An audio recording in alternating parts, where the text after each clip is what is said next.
Girls, we are powerful and we need to internalize that. And we can use that power to change the media industry for the better. Men still dominate US media. In 2016, women only produced about 38% of news content. This is so disappointing and frustrating because we're missing out on the voices and perspectives of women who have been held back in this industry. That results in headlines that say things like, "Teenage boy stabbed," when the reality of the situation is that the teenage boy in question was assaulting a teenage girl.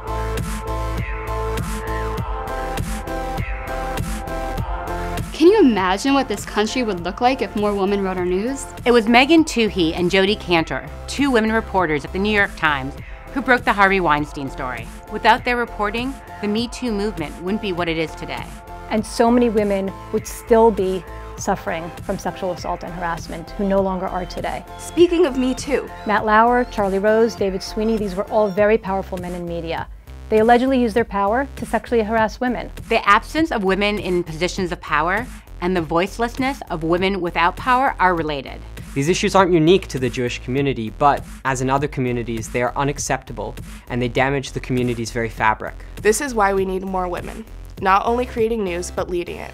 And we need to support the next generation of girls in the process. we need to remind ourselves that we are smart enough, talented enough, and brave enough to be the next leaders. And we have to remind ourselves that it's okay to make mistakes and try again, so that girls know they aren't alone in the struggle. I'm a journalist and editor. I am an editor. I am an editor and writer. I am an editor at JGirls Magazine, An online community of self-identifying Jewish teenage girls who create all of the content. Through JGirls, we're shaping the next leaders in the media industry, which is due for a change. I had so many passionate thoughts and really intense feelings about social justice and the world around me, especially as a biracial Jewish female. JGirls has taught me that as a woman of color, I don't need to always be on my A game. Like, it's okay to show that I have struggles too, and it's okay to show that I'm not perfect.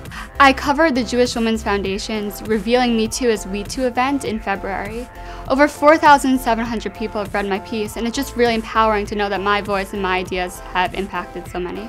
I felt like my voice was worthless, but now I know that I have a space. I have a place where my voice can be heard, where I can be powerful and loud without feeling like that I'm being judged or mocked. And I want all girls to know what that feels like.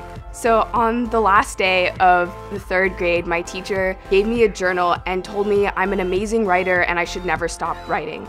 But somewhere along the line, I lost the confidence that you see in so many young girls walking through a patriarchal society that tells women and girls that they have to be quiet and they have to put other people's needs before their own. And JGirls gave me back that voice. Girls, you are powerful and you need to internalize that. I want all girls to know how brave they are, how smart they are, and that they can move mountains.